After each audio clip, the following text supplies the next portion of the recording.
Un gran saludo, queridos hermanos, sean bienvenidos este domingo a tu programa La Peña de Oreb, donde la palabra de Dios es y será siempre la luz que alumbra nuestras vidas. Qué alegría encontrarnos nuevamente en esta edición de La Peña de Oreb.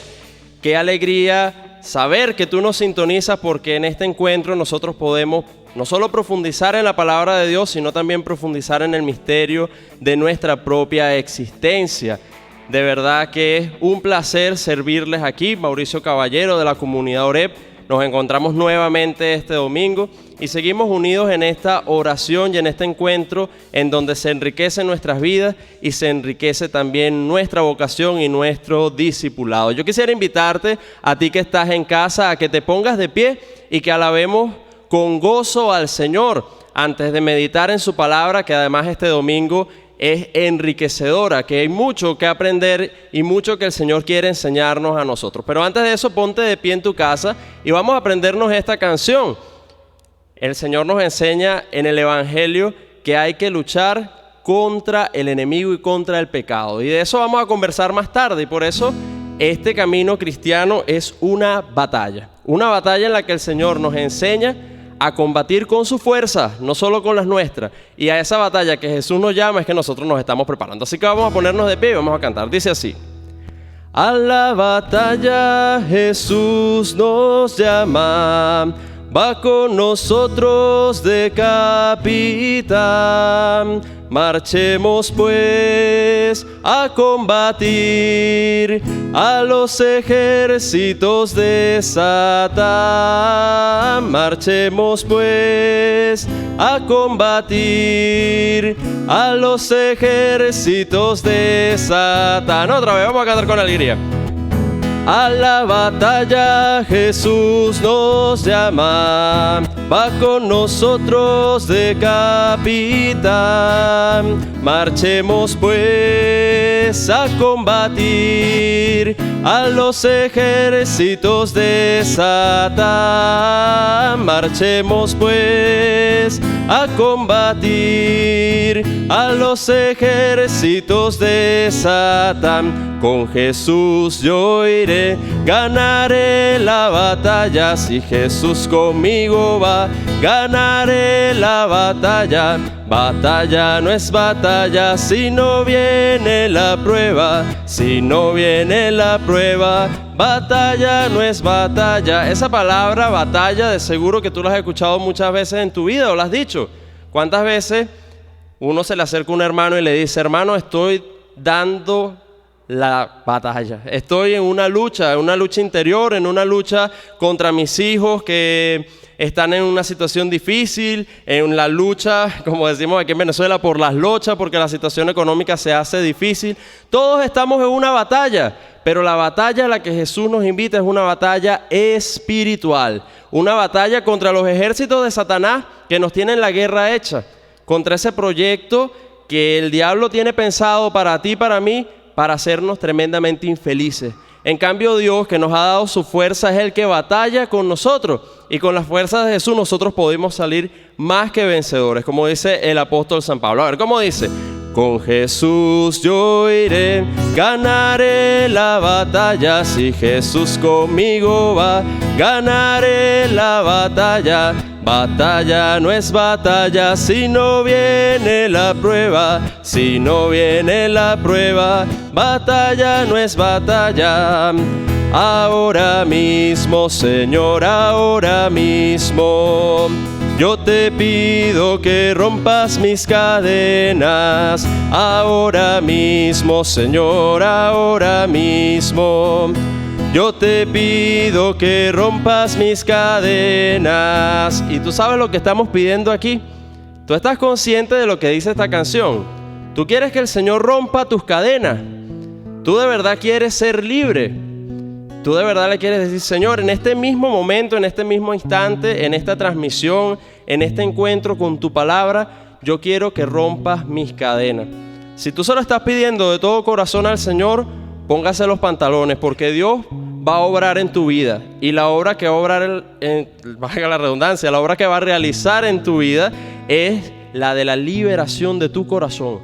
¿De cuántas cosas Dios no nos tiene que liberar? de cuántas cosas Dios nos tiene que salvar, pues Él lo puede hacer ahora mismo. Ahora mismo, si tú te tomas el tiempo y además tomas la determinación, como decía Santa Teresa, a quien vamos a celebrar pronto, de decidirte por Jesús, ¿Cómo dice? Ahora mismo, Señor, ahora mismo, yo te pido que rompas mis cadenas. Otra vez. Ahora mismo, Señor, ahora mismo, yo te pido que rompas mis cadenas y que las puertas del cielo sean abiertas y de victoria mi alma sea llena, y que las puertas del cielo sean abiertas y de victoria mi alma sea llena. Gloria a Dios. Un fuerte aplauso para Jesús, que es el vencedor y el Señor de nuestras vidas.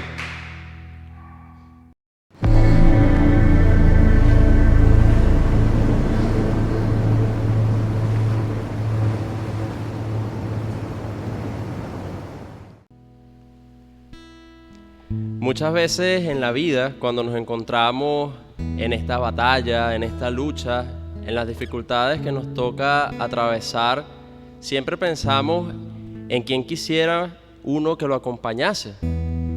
Hay veces que uno se siente solo, peleando con las cosas.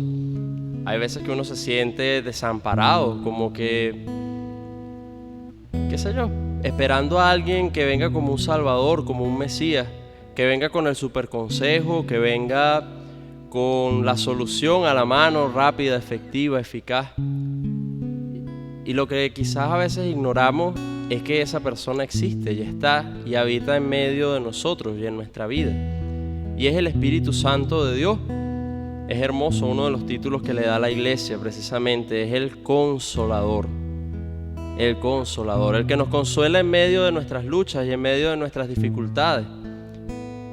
Pero no es un consuelo tonto, no es sencillamente que nos da algunas palabras de aliento, y que las da, porque las palabras que nos recuerda el Espíritu Santo es la palabra de Cristo, que está vivo y que está resucitado. Pero el consuelo del Espíritu Santo es realmente una fortaleza interior, es fuerza en el alma para poder enfrentar lo que nos toca. A veces creemos que para enfrentar los problemas o las situaciones necesitamos salir corriendo o tratar de acabar pronto con las cosas que no podemos. Pero el Espíritu Santo lo que hace en nuestra vida es llenarnos de fuerza interior para ir a luchar, para ganar, para salir victorioso. Aunque en el camino nos cansamos, aunque en el camino perdamos a veces la ilusión de salir de estas cosas. Pero el Espíritu Santo siempre nos da fortaleza. Y Él, que ahora está en este encuentro con la palabra de Dios, Él que ha inspirado la palabra de Dios, puede darte ahora la fuerza que tú necesitas para salir de tu lucha, o por lo menos para adquirir nuevas fuerzas para seguir en ella.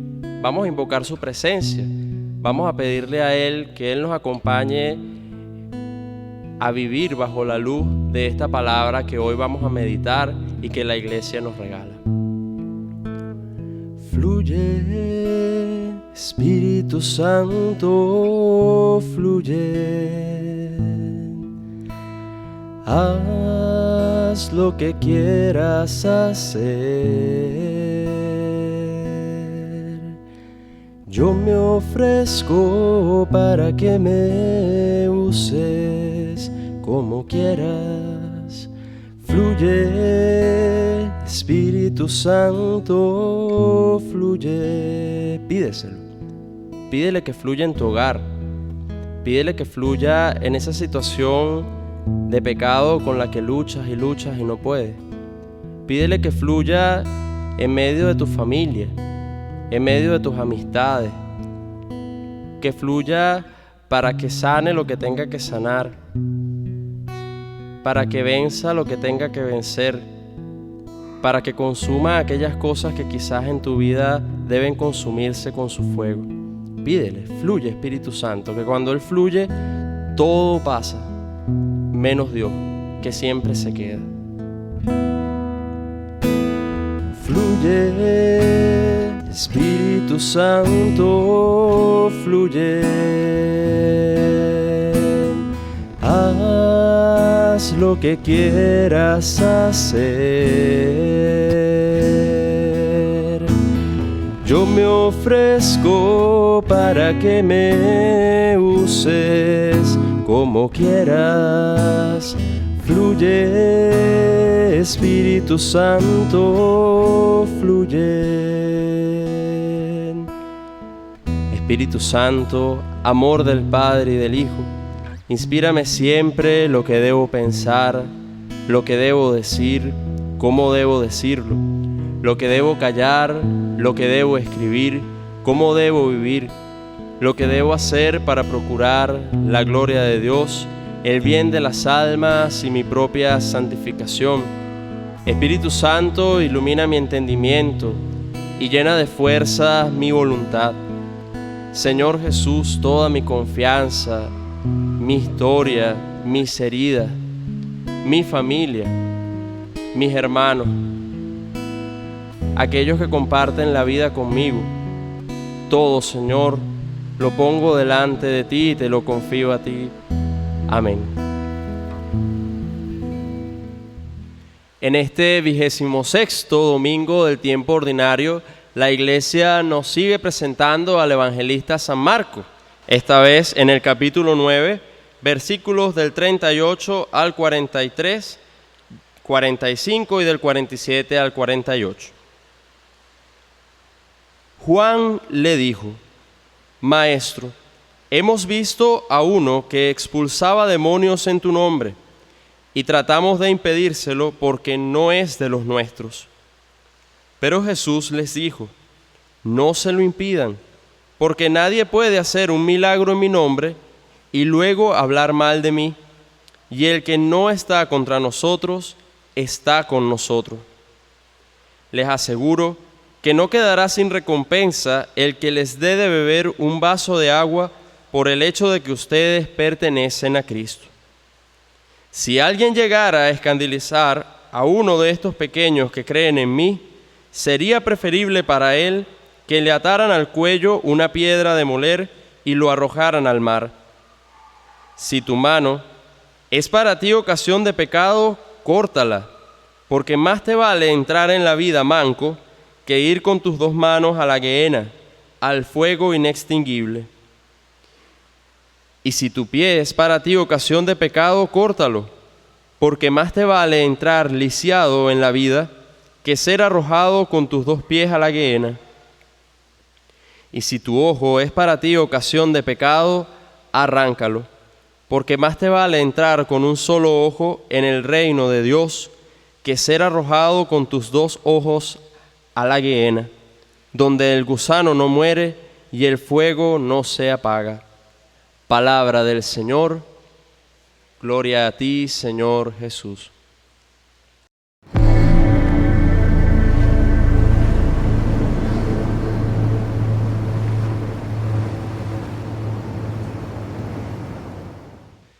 Nos encontramos en este domingo con uno de esos evangelios que a veces es osado explicar, porque es rico, es completo, tiene muchas cosas que comentar y uno, ante esta palabra de Dios, uno solo tiene a veces que quedarse con algunos retazos, porque mucho de lo que el Señor nos enseña y nos invita a vivir se hace cortas las palabras para abarcar lo que la palabra nos quiere enseñar.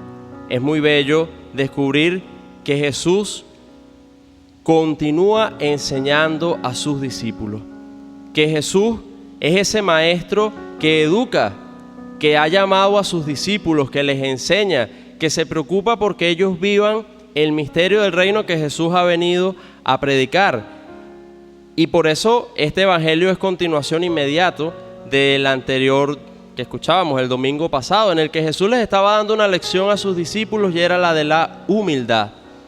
Los discípulos venían discutiendo quién era el más importante y Jesús tendrá que enseñarles que el más importante de ellos es el que se hace servidor de todos, que el más importante no es el primero sino el último. Y los discípulos que han venido escuchando todo esto ahora van a tener que aprender otra lección del maestro. Si nosotros pudiéramos interpretar o buscar una clave de interpretación para entender este evangelio del domingo, sería: ¿cuál es el verdadero combate que tiene que hacer un cristiano? ¿Cuál es el verdadero combate que tenemos que realizar nosotros como discípulos? Pero para eso hay que entender cómo el Señor ha ido llevando el proceso de sus apóstoles. Los apóstoles han tenido una experiencia hermosa y maravillosa, que es la de encontrarse con Jesús, como seguramente tú que me estás escuchando y yo mismo hemos tenido la experiencia de encontrarnos con el Señor. Esa experiencia transformadora, esa experiencia cautivadora de saber y de conocer a Jesús, ese hombre maravilloso que es Dios, que es el Mesías y que es el Salvador. Yo me imagino cómo habrá sido la experiencia de Pedro después de la pesca milagrosa, contemplar que el mismo Señor que le había dado la oportunidad de ver ese prodigio, luego multiplicaría los panes, o sanaría al leproso, o le daría la vida a la hija de Jairo. Y Pedro está cautivado, y como Pedro, todos los apóstoles, de ese Jesús maravilloso, como en algún momento de tu vida. Y yo quisiera invitarte en este momento a que tú pienses en ese instante de tu vida en el que tú te encontraste con el Señor y quedaste enamorado o enamorada, en el que te cautivaste del mensaje de Jesús ante aquella predicación de un sacerdote, en aquellas misiones, aquel campamento, aquel retiro espiritual, aquella persona que te acercó a Jesús. Nosotros hemos tenido esa experiencia maravillosa, pero esa experiencia debe bajar. Esa experiencia pasa a una segunda etapa, y es en la que Jesús ahora está con sus discípulos. Esa etapa inicia cuando el Señor les hace una pregunta, que la escuchábamos hace 2 domingos atrás. Hay un momento en el que Jesús empieza a tantear: bueno, ¿quién dice la gente que soy yo? Unos dicen que eres Elías, otros que eres Juan el Bautista, otros que eres uno de los profetas. Pero Jesús le hace en ese momento una pregunta a los discípulos, y luego vemos en la consecuencia y el efecto. La pregunta que le hace es: ¿y ustedes? ¿Quién dicen que soy yo? Jesús ahora, después de haber mostrado las obras que venía a realizar como el Mesías, les pregunta a ellos: ¿qué soy yo para ustedes? ¿Quién soy yo para ti? ¿Y quién es Jesús para ti? Es una buena pregunta con la que pudiéramos pensar en esta reflexión, empezar en esta reflexión. ¿Quién es Jesús para ti? Porque esa pregunta, y de esa pregunta se desprende todo lo que el Señor después puede enseñarte en la vida. Jesús tendrá que decirles esta pregunta, porque ahora viene la oportunidad maravillosa de enseñarles a ellos cómo ser un verdadero discípulo del Señor, cómo ser verdaderamente discípulo suyo. Y lo que se encuentra Jesús es que ellos le dicen: tú eres el Mesías, el Salvador. Y Jesús, que escucha esa respuesta, de seguro les pudiera haber preguntado: epa, ¿y yo soy tu Mesías? ¿Y yo soy tu Salvador? Porque una cosa es adjudicar un título, pero otra cosa es serlo. Nosotros podemos profesar muchas veces de labios: Jesús es mi Señor, y en tu vida Jesús es tu Señor. Y en tus palabras y en tus pensamientos, tú puedes pensar en tu vida cómo el Señor y en qué momentos el Señor te ha salvado. Y mira que esto es muy importante, porque lo que se encuentra Jesús después de esa profesión de fe es que los discípulos van a empezar a vivir delatando su propio pecado, su propio egoísmo. La semana pasada veíamos cómo los discípulos estaban discutiendo quién era el más importante, pero esta semana nos encontramos con unos discípulos que son sectaristas. Ellos se creen la secta de la salvación, la rosca de Jesús, y en esa rosca no entra más nadie.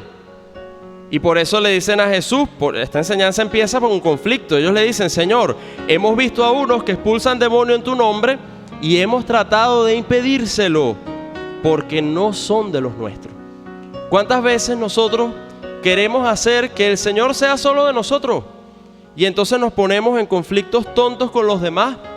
Creemos que la salvación es nuestra y nos creemos en derecho de juzgar la vida de los demás, de aquel que no piensa como yo, de aquel que no actúa como yo, de aquel que no vive como yo. Y Jesús entonces va a tener que enseñarlo. va a ser como la semana pasada, va a educarlos. Y va a educarlos en esto que ya les decía al principio de la reflexión, en cuál es el verdadero combate que tiene que hacer un discípulo de Jesús. Porque el combate, empieza Jesús diciendo, el combate no es contra el que piensa como yo. El combate no es contra el que está haciendo o profesando lo mismo que yo. ¿Cuántas veces nosotros los cristianos perdemos tiempo peleando unos con otros, haciendo debates bíblicos que a veces lo que llevan es a un conflicto que no nos hace hermanos? ¿Cuántas veces estamos peleando con el hermano esperado evangélico? ¿Cuántas veces en la casa nos vemos precisados a utilizar la moral como un recurso antes de la propia caridad? Lo que está enseñándole Jesús es: el que no está contra nosotros, está con nosotros. Y entonces luego Jesús sí le va a decir contra qué es lo que hay que combatir. Jesús les va a enseñar que hay 3 cosas, por lo menos que él señala en este evangelio, con las que sí hay que luchar. La primera que Jesús señala es, y que los discípulos se dan cuenta, es contra los espíritus inmundos. Ellos se dan cuenta, el mundo está lleno de mucha maldad y hay que luchar contra eso. La cosa es que no hay que luchar como ellos creían. Es decir, no es luchar ellos solo contra lo que ellos creen. Ellos tendrán que hacerse una fuerza, un equipo, una iglesia, una reunión, una comunidad cristiana que va en la lucha contra los espíritus inmundos. Pero los espíritus inmundos no son precisamente como las películas nos los han mostrado. No es solamente aquel que efectivamente se encuentra oprimido por las insidias de Satanás. Hoy el mundo está lleno de espíritus que hay que expulsar. El espíritu inmundo de la corrupción que no solamente está en las altas cúpulas, de la corrupción que está en el corazón del ser humano, del que se aprovecha de la necesidad del hermano para venderle las cosas más caras, de la corrupción que está en el padre de familia que no atiende bien a sus hijos, o de la madre que descuida al esposo, o del novio que no es responsable con su pareja. La corrupción del corazón es un espíritu inmundo que hay que expulsar, y que lo vamos a expulsar si nosotros como comunidad cristiana nos enfocamos en detectar dónde están los males. O el espíritu inmundo del poder desaforado, de ese que a veces se hacen algunos políticos, de un color o de otro, pero no solamente los políticos, de ese poder que a veces incluso ostentamos en la iglesia, esa mundanidad espiritual de la que tanto nos advierte el Papa Francisco, o del placer, o del materialismo. Tantos espíritus inmundos que hay que combatir y que el Señor nos dice hoy: vamos a combatir contra ellos. Vamos a ir contra los espíritus inmundos, claro que sí, pero con su poder, no con nuestras propias fuerzas. Luego el Señor señala otra lucha que debemos hacer los cristianos, y es la lucha contra lo que escandalice la fe de los débiles. Y es fuerte lo que dice el Señor, porque le dice: el que escandalice a uno de estos más pequeños, más le valdría arrojarse al mar con una piedra de molino atada al cuello. ¿Y cuáles son estas cosas que atentan contra la fe de los más débiles? Bueno, el chisme, las murmuraciones, las quejas, la hipocresía, la falta de testimonio. ¿Cuántas veces nosotros como cristianos no somos coherentes de lo que predicamos y de lo que vivimos según lo que el Señor nos manda? ¿Cuántas veces en la misma iglesia estamos hablando mal unos de otros, o señalando y juzgando el pecado del hermano sin haberlo llamado antes y apremiarlo a la conversión? ¿Cuántas veces nosotros perdemos tiempo peleando unos con otros sin darnos cuenta que hay personas que tienen débil su fe porque no hemos sabido ser testimonios coherentes de la enseñanza del Señor? O la calumnia, o la crudeza de saber que hay que corregir al hermano pero no destruirlo, de pensar en la salvación de esa persona, no de hundirlo, y tantas otras cosas que a veces atentan con la fe de aquellos que se sienten débiles, de aquellos que son pequeños. Y una tercera cosa con la que el Señor nos invita a luchar, que es contra el propio egoísmo, contra el propio pecado de uno. Y en esto el Señor es muy determinante. Dice, si tu mano es ocasión de pecado, córtatela. Pero no literalmente, ¿entendido? Aquí el Señor está haciendo una comparación. Y aquí para entenderlo es muy fácil. Pregúntate hoy en tu vida, ¿qué es ocasión de pecado para ti? ¿Qué no te está dejando avanzar en tu camino como discípulo? ¿En qué estás estancado hoy que hace que tú no puedas tener una relación abierta y sincera con el Señor? Todo lo que te aparta de Dios, y todo lo que te aparta de Dios en lo concreto también, lo que te aparta de tus hermanos, de la iglesia, lo que te aparta de llevar una vida según el Evangelio, lo que te aparta de tomarte un tiempo para orar, lo que te aparta de tener una caridad sincera, eso es el pecado. Y es importante detectar y determinar que es hoy para nosotros una ocasión de pecado. Y fíjense lo que dice el Señor: si eso es ocasión de pecado para ti, córtalo. Córtalo. No dice espera a ver qué pasa, no, rompe con eso. No te des el lujo de vivir amarrado al pecado.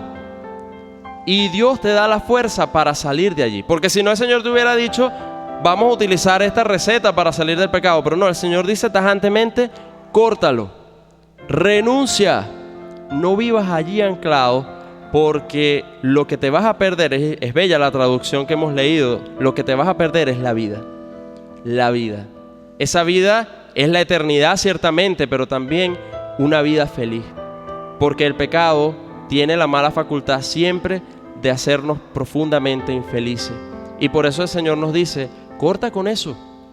Y por eso Dios nos da la fuerza en su espíritu para poder luchar contra las cosas. Pero hay que renunciar. Hay que tener el valor de decirle al Señor, Señor, yo renuncio al pecado. Señor, yo renuncio al chisme. Señor, yo renuncio a este resentimiento, a esta amargura que me tiene anclado a una profunda infelicidad. ¿A qué tienes que renunciar tú hoy? ¿Qué tienes que dejar que el Señor rompa en tu vida? ¿Qué tienes que dejar que el Señor quite de tu existencia para que tú seas un verdadero discípulo suyo? Ahora que vamos a estar en su presencia, en la Eucaristía, en esta oración maravillosa que tenemos como fruto del encuentro con la palabra del Señor, pídele que te dé la fuerza para poder salir de aquello en lo que tú quizás estás esclavo. Que tú puedas renunciar al pecado para vivir una vida enteramente más feliz. Vamos a pedírselo al Señor y en este encuentro vamos a depositar delante de Él todo lo que nosotros somos y queremos vivir según su voluntad.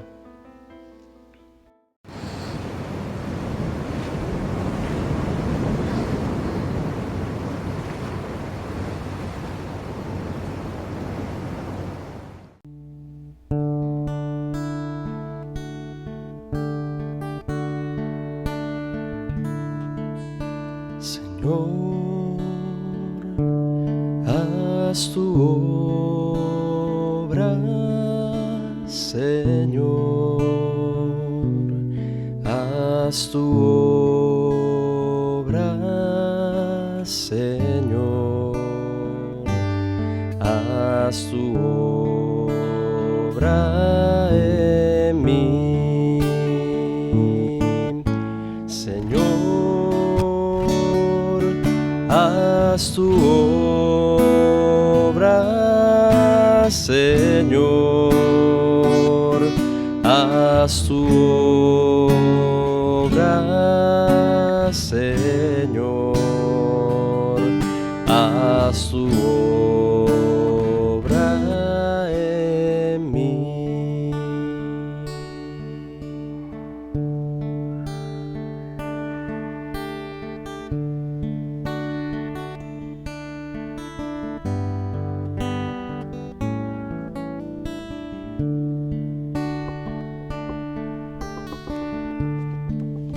Señor, te pedimos perdón con todo nuestro corazón, con todo nuestro ser, por todas las veces en las que preferimos el pecado, por todas las veces en las que miramos con nuestros limitados ojos humanos y no vemos la grandeza de tu reino. Te pedimos perdón por ser excluyentes y solo enjuiciar a quienes no son parte de nuestro entorno. Perdón, Señor, perdón. Señor, a su obra, Señor, a su obra, Señor, a su obra en mí.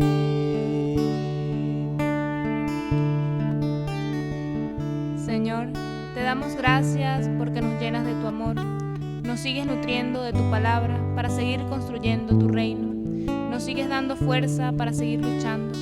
Gracias porque cada día nos das más hermanos con los cuales compartir la gran noticia del Evangelio. Gracias, Señor, gracias. Gracias, Señor, gracias. Señor, a su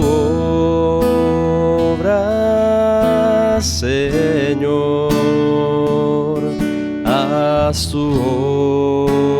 obra, Señor, a su obra en mí.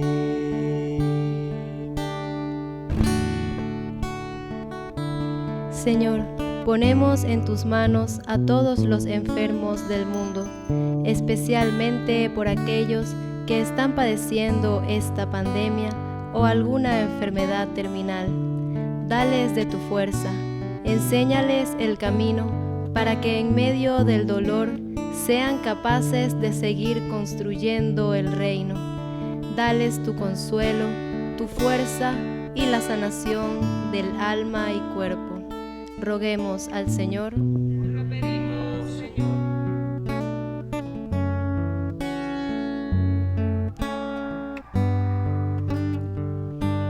Señor, te pedimos por todos los sacerdotes de Venezuela y el mundo. Gracias por el llamado que has hecho para guiar a tu pueblo. Gracias porque por medio de ellos llegamos a ti. Te pido que sean grandes sacerdotes, que sean sacerdotes santos y dales la fuerza para luchar contra toda tentación. Roguemos al Señor. Te lo pedimos, Señor. Señor, te pedimos por la gran familia Oreb. Líbranos de todo pecado, síguenos enseñando el camino que debemos seguir, que no seamos excluyentes y entendamos que solo somos partícipes de un gran cuerpo que es tu iglesia. Despójanos de toda envidia, de todo juicio, de toda crítica y llénanos de tu amor. Roguemos al Señor. Te lo pedimos, Señor. Señor, te queremos pedir por toda nuestra patria Venezuela. Te queremos pedir que tú la liberes de todos los espíritus inmundos que se han apoderado de ella. Te queremos pedir, Señor, para que tú, que eres el sanador, sanes las heridas de nuestra patria, a veces aquejada por el sufrimiento y tan llena a veces de tanta maldad y de tanto pecado. Córtalo, Señor, con el poder de tu gracia, para que podamos ser una patria libre, próspera, y donde la santidad sea el adorno de esta casa. Roguemos al Señor. Señor, haz tu obra, Señor, haz tu obra, Señor, haz su obra en mí. Que Dios te bendiga.